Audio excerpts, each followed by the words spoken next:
सभी छात्र छात्राओं को गुड मॉर्निंग, सुप्रभात।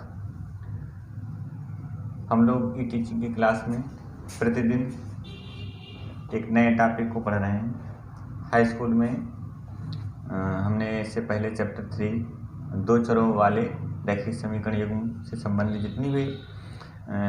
संबंधित जितने प्रकार थे उनको हल करने की विधियाँ, प्रतिबंध वो सब पढ़े थे।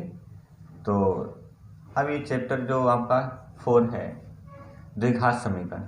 आज हम इस द्विघात समीकरण का अध्ययन करेंगे। अब पहले तो समझ लीजिए द्विघात समीकरण क्या होता है। द्विघात समीकरण ax² + bx + c = 0।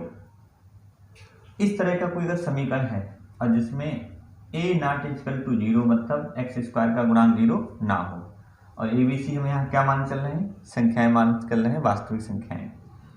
तो इस तरह का यदि कोई हमको x चर राशि में समीकरण प्राप्त हो रहा है तो उसको हम क्या कहते हैं, द्विघात समीकरण कहते हैं। सीधी सीधी परिभाषा ऐसे भी कह सकते हैं, ऐसा समीकरण जिसकी अधिकतम घात 2 हो। चर राशि x में ऐसा समीकरण जिसमें अधिकतम घात कितनी हो, 2 हो, उसको हम द्विघात समीकरण कहते हैं। जैसे मान लिया हम उदाहरण के लिए लिख लें 3x² प्लस के मान लिया हमने लिख दें 5x - 1 = 0। ठीक, कुछ भी लिख सकते हैं। ऐसे मान लिया हम कोई अन्य समीकरण लिख दें, जैसे हमने लिख दिया 3x² प्लस के 2x - 1 = 0। तो इस तरह के देखिए समीकरण लिखा है। अगर हम इसको इतने को देखें, इधर ही 0 इसको ना देखें तो क्या दिखता है हमको, द्विघात बहुपद दिख रहा है। अब चूंकि समीकरण होने के लिए हमको क्या चाहिए, दो पक्ष चाहिए, LHS RHS दोनों। तो इसलिए एक क्या कहलाता है, द्विघात समीकरण कहलाता है। तो ऐसा समीकरण जिसकी अधिकतम घात किसी चर राशि x में, ऐसा समीकरण जिसकी अधिकतम घात 2 हो, क्या कहलाता है, द्विघात समीकरण कहलाता है। अब इसके पश्चात ये तो परिभाषा हो गई द्विघात समीकरण। तो फिर से कभी कभी पहचानने पा जाए कि पूछ लिया आपसे, बताओ ये समीकरण द्विघात समीकरण है या नहीं है। तो मान लिया हमने इस तरह लिख दिया x - 1 x + 1 बराबर मान लिया लिख दिया हमने 0। अब इसमें देखेंगे घात इसमें दो नहीं दिख रही है, लेकिन इसको जब सरल करेंगे तो हो सकता है हमको घात 2 मिल जाए। तो देखिए वर्गांतर लगा देंगे, x² - 1² = 0। अब देख लिया अधिकतम घात हमको 2 प्राप्त हो रही है इस समीकरण में, तो ये द्विघात समीकरण है। ऐसे भी आपसे और भी कहीं पूछा जा सकता है कि आप बताओ कि द्विघात समीकरण है या नहीं है। मान लिया हमें एक और लिख दें समीकरण x - 1 x + 2 बराबर लिख दिया हमने x² + 1। यहाँ जब गुणा करेंगे तो x² प्लस के 2x माइनस के x माइनस के 2, x² घट जाएगा। यहाँ इनको घटाएंगे तो x बचेगा, यहाँ माइनस का 2 धन लिया उसको तो माइनस के 3। अब देखिए इसमें क्या, इसमें घात 2 हमको प्राप्त हो रही है, नहीं प्राप्त हो रही है। देखिए यहाँ पर एक घात प्राप्त हो रही है, इसलिए ये द्विघात समीकरण नहीं है, द्विघात समीकरण ये नहीं है। तो इस तरह से द्विघात समीकरण को हम पहचान लेंगे। अगर हमारा इस तरह से प्रश्न पूछा जाता है कि बताओ ये द्विघात समीकरण है या नहीं है, तो आप आसानी से ऐसे पहचान सकते हो कि हमारा दिया हुआ समीकरण द्विघात है या नहीं है। अब रही बात द्विघात समीकरण के मूल क्या होते हैं। जैसे आपने बहुपद में पढ़ा था, बहुपद के शून्यक होते हैं, तो बहुपद के शून्यक ही समीकरण के क्या होते हैं, मूल्य हैं। जैसे द्विघात बहुपद है कोई, तो जो द्विघात बहुपद के शून्यक होंगे वही क्या होंगे, इस समीकरण के, द्विघात समीकरण के मूल होंगे। तो जैसे हम मान लिया परिभाषा को अगर देखें तो हमने कोई अल्फा संख्या ले ली और हमने मान लिया द्विघात समीकरण हमारा दे रखा है। अगर यह अल्फा इस द्विघात समीकरण को संतुष्ट कर रहा है, अर्थात दोनों पक्ष हमको प्राप्त हो रहे हैं बराबर, तो हम कह देंगे कि अल्फा जो है दिए हुए समीकरण का क्या है, एक मूल है। ऐसे ही जब एक अल्फा है तो अन्य कोई चूंकि द्विघात है, बहुपद भी पढ़ाया था हमने आपको, तब भी उसने बताया था कि द्विघात बहुपद के शून्य कितने होते हैं, 2 होते हैं। एक घात के कितने होते हैं, 1 होते हैं। तो ऐसे यहाँ पर देखिए द्विघात है तो इसके भी शून्य कितने होंगे, 2 होंगे। तो हमने मान लिया एक शून्य का एक इसका मूल मान लिया कितना है, अल्फा। तो अगर जो संख्या हमने मानी है वह संख्या इस द्विघात समीकरण को संतुष्ट अवश्य करेगी। अर्थात जब आप अल्फा रखेंगे, जब आप दिया हुआ मान रखेंगे, यदि उस मान को रखने पर बहुपद में द्विघात समीकरण में रखने पर दोनों पक्ष बराबर आ रहे हैं तो दिया हुआ मान इस समीकरण का मूल कहलाएगा। इस समीकरण का क्या कहलाएगा, मूल कहलाएगा। अब समीकरण जैसे हमने दो चरों वाले रैखिक समीकरण को हल करने की कई विधियां सीखी थी, ऐसे ही द्विघात समीकरण को हल करने की आगे कई विधियां हमको सीखनी है। तो पहली विधि क्या है, गुणनखंड विधि द्वारा द्विघात समीकरण को हल करना। गुणनखंड विधि द्वारा हम द्विघात समीकरण को कैसे हल करेंगे ये आपको समझना है। इससे पहले गुणनखंड करना आपने सीखा है, 9th में भी सीखा है। गुणनखंड हमको आने चाहिए। गुणनखंड विधि से समीकरण को हल करना बहुत आसान है। तो जैसे हम मान लीजिए एक समीकरण ले लेते हैं, 3x² प्लस 2x माइनस 1, इसको ले लिया। अब इसको गुणनखंड विधि से हल करना है और इसके मूल ज्ञात करने हैं, अर्थात इसके x के मान निकालने हैं।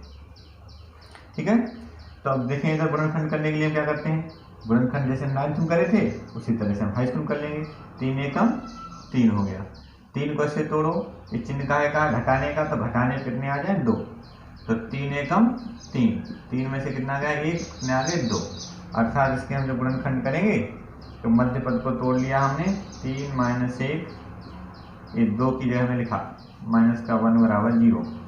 गुणा कर लेंगे तो 3x², ठीक है, 3x² लिख दिया हमने इस तरह से, और प्लस के 3x माइनस का x माइनस का 1 क्या आ गया बराबर 0। अब हम क्या करेंगे, दो पदों में हम क्या ले लेंगे इसमें कामन, तो 3x कामन लिया तो x माइनस 1 बचा, यहाँ पर प्लस 1 बचा, यहाँ पर कुछ नहीं कामन, तो एक कामन तुम्हारा सभी संख्या में होता है, तो x प्लस 1 यहाँ बचा। ठीक, गुणनखंड इसके हो गए। अब देखें तो x प्लस 1 एक गुणनखंड हो गया और 3x माइनस 1 ये हो गया दूसरा गुणनखंड। इस तरह से हमको गुणनखंड प्राप्त हो गए। अब चूंकि हमको इसको क्या निकालना, हल करना है, तो हल करने के लिए मान पूरे निकालने पड़ेंगे। तो एक एक गुणनखंड के 0 ले लो। यदि x प्लस 1 बराबर 0 तो x बराबर हो जाएगा -1, एक गुणनखंड प्राप्त हो गया। इसी प्रकार 3x माइनस 1 बराबर ने क्या 0 लिखा, तो 3x बराबर आया 1, तो x बराबर आ गया 1/3। इस तरह से द्विघात समीकरण के मूल ज्ञात किए जा सकते हैं गुणनखंड विधि से। ठीक है, इस तरह से आप गुणनखंड विधि से द्विघात समीकरण को हल कर लेंगे और उसके मूल आप आसानी से ज्ञात कर लेंगे। उदाहरण के लिए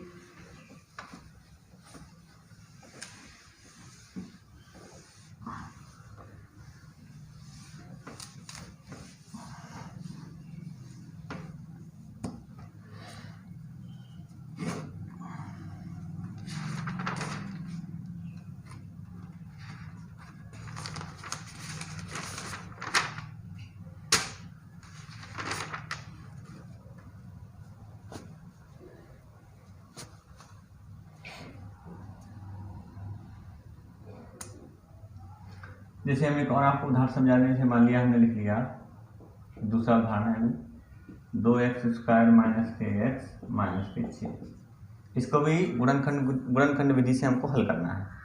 तो क्या करें, 6 दूनी 12 हो गए 12। अब 12 को ऐसे तोड़िए, घटाने कितना आ जाए 1, 4 3 12 और 4 में से 3 घटाएं कितना आ जाएगा 1। अर्थात एक जो यहाँ पे लिखा हुआ है इसको 1, इसके हम मध्य पद तोड़ लेंगे। तो 4 माइनस 3 माइनस 6 और गुणा कर लेंगे, प्लस के 3x माइनस के 6 बराबर 0। दो पदों में कामन देख लेंगे क्या हो जाएगा, 2x कामन है तो x माइनस हमने 2 लिख दिया। यहाँ पर दोनों क्या कामन है, 3 कामन है, तो यहाँ x माइनस 2 हो जाएगा, x माइनस 2 और 2x प्लस 3 बन गया गुणनखंड। हमने गुणनखंड कर लिए। अब हम एक एक गुणनखंड लेके मूल ज्ञात कर लेंगे। x बराबर कितना आ गया 2, ऐसे दूसरा गुणनखंड लेके हम लिख लेंगे। तो कितना आ जाएगा -3, तो x बराबर -3/2। अतः द्विघात समीकरण के मूल कितने मिल गए हमको -3/2 और कामा 2। इस तरह से द्विघात समीकरण के मूलों को आसानी से ज्ञात किया जा सकता है। कुछ 2 प्रश्न आपको देते हैं होमवर्क में, ये भी आप करके देख लेंगे जिससे आपकी प्रैक्टिस हो जाए और आप सही से गुणनखंड विधि से द्विघात समीकरण को हल कर लें। हमने लिख दिया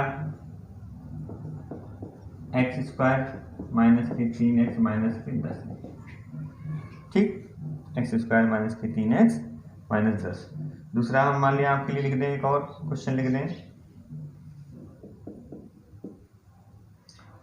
2x²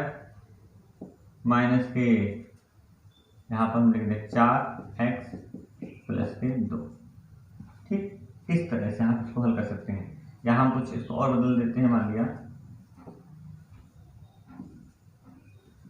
इस तरह से। ये प्रश्न आप 2 हल करेंगे और उनके मूल गुणनखंड की विधि से द्विघात समीकरण के ज्ञात करेंगे और उसको अपनी कॉपी पर भी सॉल्व कर लेंगे, जिससे आपकी द्विघात समीकरण को गुणनखंड विधि से हल करने की सही से प्रैक्टिस आपकी हो जाए।